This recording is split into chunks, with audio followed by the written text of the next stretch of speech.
Welcome to the Tamarind Learning Podcast, where host Cindy Radu speaks with experts on many topics relevant to the ultra-high net worth family and family office. Cindy was author and co-author of numerous articles related to trusts, family enterprises, and estate planning, and co-authored taxation and estate planning in Canada for many years. She also shares her expertise as a consultant, advisor, and educator to those in the family enterprise space. Cindy is the Chief Learning Officer of Tamarind Learning Canada, an online wealth education platform that develops practical, foundational learning programs for beneficiaries and their advisors to help them prepare for the responsible stewardship of wealth. Welcome to the Tamarind Learning Podcast. I'm your host, Cindy Radu, Chief Learning Officer for Tamarind Learning Canada. Tamarind Learning is an online wealth education platform that develops practical, foundational learning programs for beneficiaries and their advisors to help them prepare for the responsible stewardship of wealth. As part of the Tamarind Learning platform, I have the privilege to speak with experts on topics relevant to families of wealth and family offices. It is my pleasure today to introduce Russ Haworth, a specialist family business advisor based in the United Kingdom. Russ helps proactive families gain clarity and alignment around their family business. He is an advisory board member and faculty member with the Ultra High Net Worth Institute and has an advanced certificate in family business advising from the Family Firm Institute. Russ is sought after as a speaker and hosts the widely acclaimed Family Business podcast, for which he was recently inducted into the Family Business United Family Business Hall of Fame. Russ, congratulations on that. So of particular note for our topic today, Russ is the co-director of the Quest for Legitimacy, which is a groundbreaking model for successfully navigating the unique struggle of growing up in a prominent family. So Russ, I thought what we could do is start with really no better example of this unique struggle with the recent ascension of King Charles to the throne. And arguably, of course, the royal family is one of the most successful global family businesses. So what kind of thoughts do you have around what's going on in the UK right now in this idea of succession? Yeah, so I think it's fascinating and very timely given the release of the book and the work that we've been doing in terms of the quest for legitimacy, because we refer to those people that we spoke to for the project as the rising generation rather than the next generation, because the next generation tends to paint pictures of age brackets, whereas we would place Prince Charles as he was in that rising generation. And at the age of 73, he then gets the succession to the throne and to become king for something that he's been preparing for his entire life. And yet I can imagine, and despite, although I'm in the UK, I don't know the royal family personally, but I can imagine that the feeling of you prepare for something all your life and the reality of it can seem very different to how it can be perceived when you're preparing for it. And particularly at a time, I think we have to remember the human element of this is that his mother has passed away, and a very strong, prominent presence in his life is no longer there. And so the kind of requirements for him in his role as king, he's also now the patriarch of the family and the kind of focal point for that family as well, which is a big step for anybody to take. So it's fascinating in terms of seeing how it transpires, and it feels kind of a bit depersonalized to look at it in that sense. But I think it's important we do, because it is a public example of what can happen in many family enterprises and family businesses. It's interesting to note, there he is at the age of 73 moving into this role. And there's, historically, I think, been some speculation about whether it would just bypass and go directly to William, but it hasn't. And it's interesting from this side of the pond to watch like how detailed the succession is, even things like what way his face is going to face on your coins now. And probably our coins here in Canada for that matter. I don't know what they're going to do, but this whole idea of the term Prince Charles syndrome that we used to talk about, I guess we probably still, in this context, it'll be a very much, I think we'll hear more and more people talking about this now that the succession has actually happened. But what is, maybe if you can share your thoughts on what Prince Charles syndrome is, and how we've talked about that as advisors in this space. Yeah, and one of the points of interest, I think, around this is whether we continue to call it Prince Charles syndrome, or does that title now pass to it becoming Prince William syndrome, because he's going to be in a similar position. If we look at it just from a longevity perspective, Charles is 73, and his mother passed away at 94, I think she was. And so if he were to pass away at the same age as his mother, that's still 20 years for Prince William to wait, by which time he'll be in his 60s. So again, the sort of process repeats in that sense. But if we go right the way back to when Charles was born, he didn't know at that stage he was a prince. He didn't know what he'd been born into. And then over the course of his childhood, adolescence, and adulthood, he has been preparing to take on a role from a giant in his life in the form of his mother, who is also the monarch of the country that he lives in and beyond, in terms of the Commonwealth. And so that kind of syndrome of having to wait until somebody passes away in order to step into a role that you are being prepared for a very long time, it is, I mean, I can only imagine how complex it must feel for him as an individual, because it's, been preparing for something your entire life. And as I say, I think it possibly felt different on day one to how you thought it was going to feel, because I think inherently as humans, we're terrible at understanding how we're going to feel about a certain thing in the future. But one of the things that our research found, particularly for those who grow up in the shadow of prominence, is how isolating an experience it can be and how lonely it can feel. And if you imagine, if you take the monarchy out of it and put it into, say, a family business or a family enterprise context, we would have friends that we could talk to, and we'd have peers that we could talk to about it, and perhaps siblings and other family members.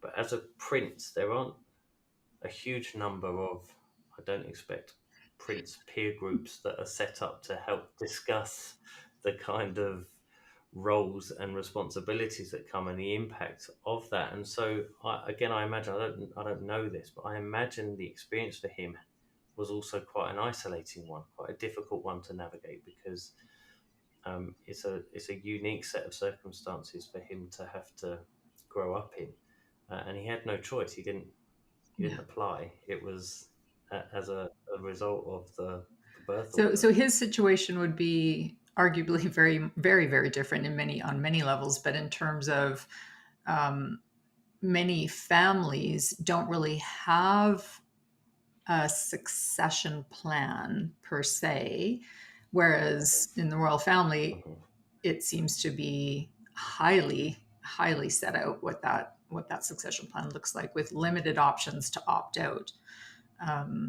So what parallels or differences do you see between, again, what's happening there with that sort of detailed succession and what you saw in the interviews that you did for Quest for Legitimacy? So in terms of it was called Operation London Bridge here. So it was something that was planned out over many, many years in anticipation of the inevitable scenario of the Queen passing away.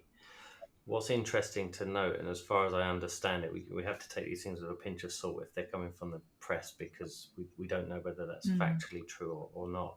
But my understanding is a lot of the elements around how Operation London Bridge was implemented had to be adjusted because of the time of day that the Queen passed away. So she passed away in the afternoon. It's announced at 6 p.m., I think, here in the UK. And because of that, what would normally be day zero, which is the day that that's announced, they had to move on a day because 6 p.m. in the evening wasn't the right time. Now, considering how many years that they've had in terms of planning this, it's also worth recognizing that had to adapt right at the very point that the plan first comes into place. It's still far better Mm. to have that plan than not, because imagine, I mean, you can't imagine what it would be with no organization, considering how significant her role was. But also the ability to adapt that, I think, is an important element. What we found through the research, particularly around growing up in the we termed it as a land of giants. So what's it like to grow up in the land of giants? And nobody that we spoke to said, I don't know what you mean by a giant. They could all recognize that Mm. phraseology as, yeah, I've grown up around this prominent character or prominent achievements. And a lot of it is, how am I going to measure up? How am I going to compare? Am I enough to be able to step out of the shadow of the giant in my life? And that's where I think the isolation comes from, is the fact that you're questioning, because of the Mm. achievements of others, your own sort of validity and agency on terms of making your own contribution to the world. And that, I think, is, it's all very well having a plan for what happens to share ownership or the ownership of assets or decision making and control, and that's all very, very important. But what we found was those individuals had a desire to have their own legitimacy, to be able to have agency and control over their own lives. And I think that's the area where our work can really complement the other work that's been done in that space, because you have to prepare the ground for the eventualities of succession, but it's equally as important to prepare those individuals to be able to step into that role as I confidently as they really can. like that shift, that kind of mindset, and not a shift, an expansion. I think it's an expansion of the thought processes that we need to go through as advisors and as families, this awareness. And there was an interesting term that came up in, or word, I guess, that came up in Quest for Legitimacy, called luminality.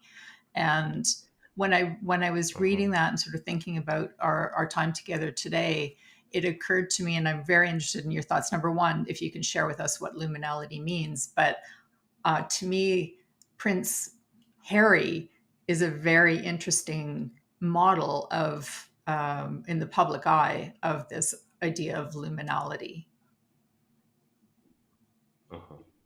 Yeah, and so to give an overview of liminality, is it, the feeling of liminality is you're a bit lost. You're feeling a bit betwixt and between.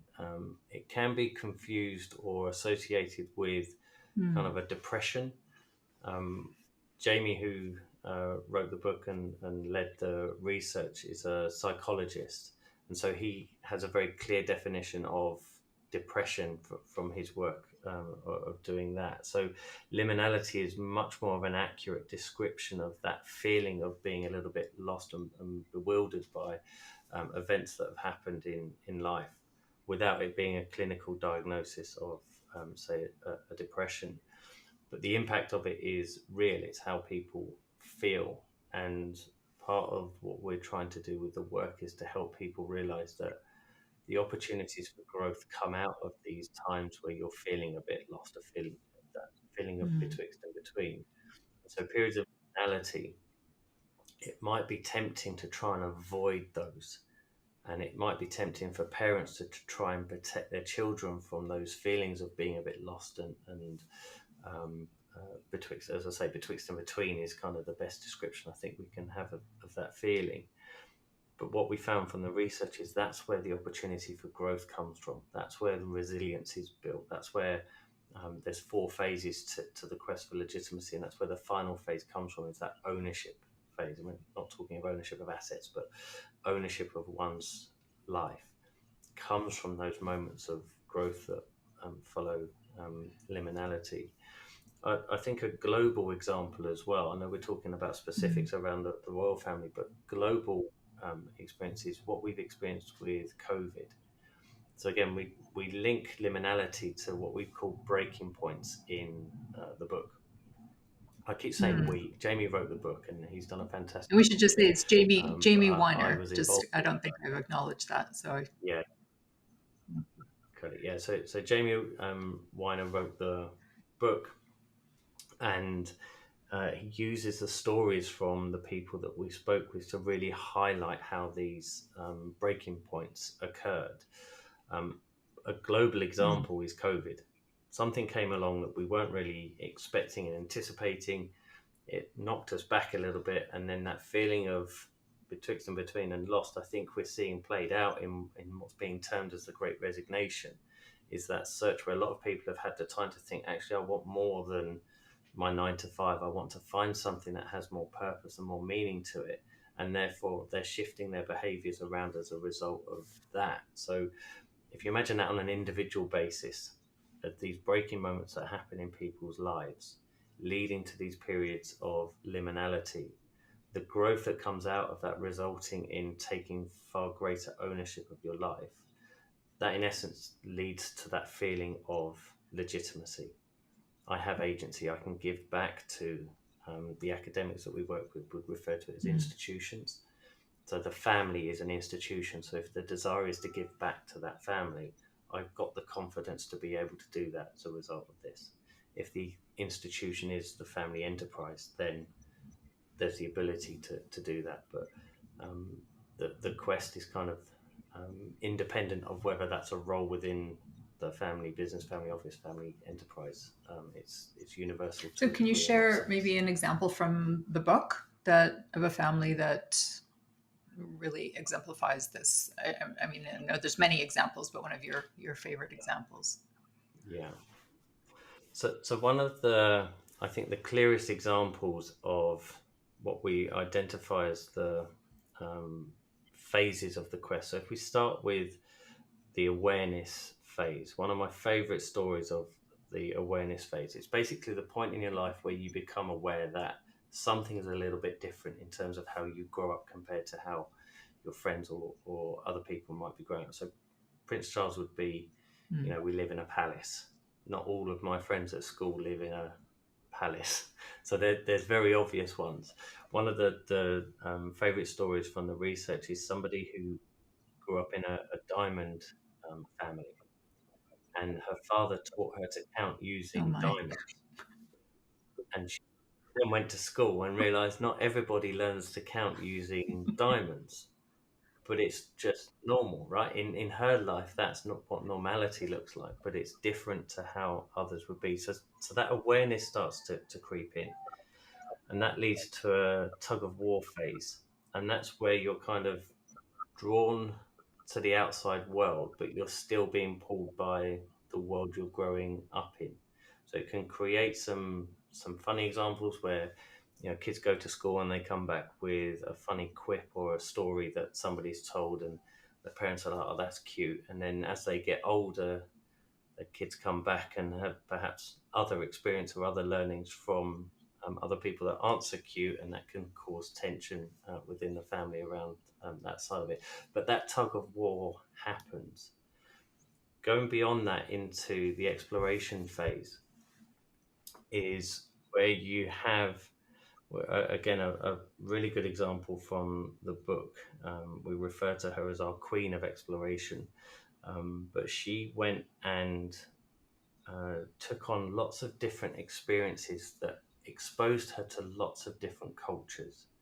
Now, as a result of her father's family business failing and going bankrupt, and as part of the kind of feeling that she had around that, she wanted to go and explore and take in other cultures. So her mum helped her design a way that she could travel around the world and experience all of these things.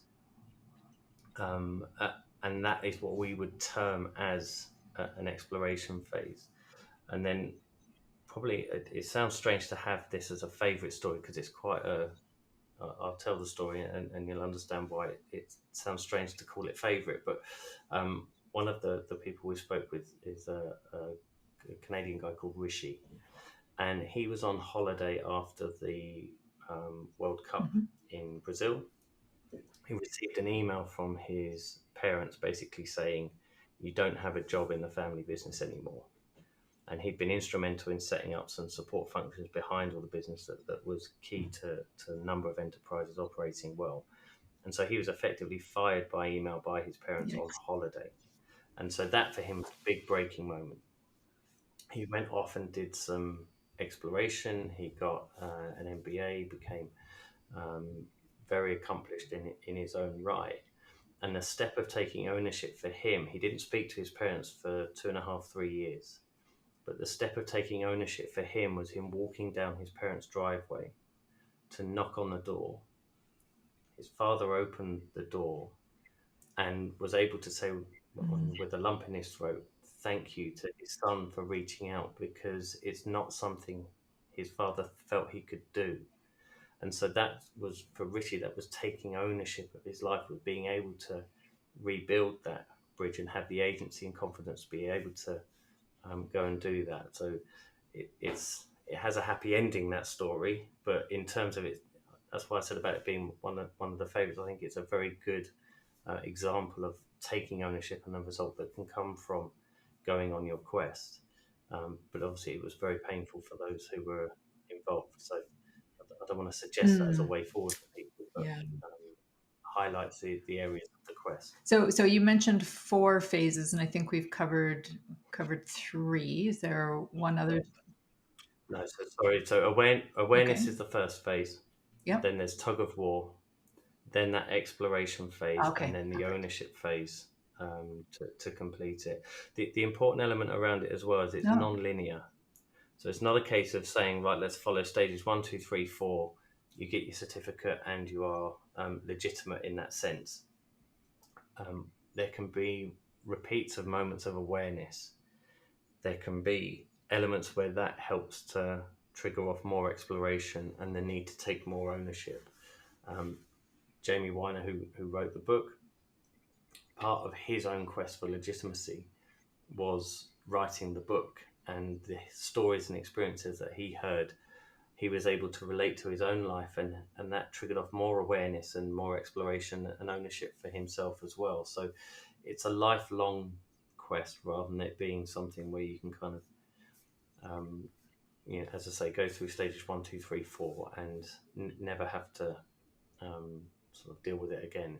Russ, this has been absolutely fascinating, and we could probably talk for another hour or 2 or more just on this topic. Can you, just as sort of a takeaway and a wrap up, I'm sure many people who are listening will be intrigued to learn more. We know about the book, The Quest for Legitimacy, but are there other resources or a website that people might want to go to just as a follow-up to our conversation today? Yeah, so the best place for people to head to find out more is the Quest for Legitimacy website, which is questforlegitimacy.com. There is details there on the research, the book, articles and blogs that Jamie has written around that, and you can join our mailing list there as well. So that's the best place for people to head to. Excellent. Well, thank you so much for that. And thank you for being with us from the other side of the pond and the other side of the microphone today. We'll look forward to hopefully having a follow-up podcast in the future. Thanks very much for your time, Russ. Sounds great. Thanks very much for having me. Thank you.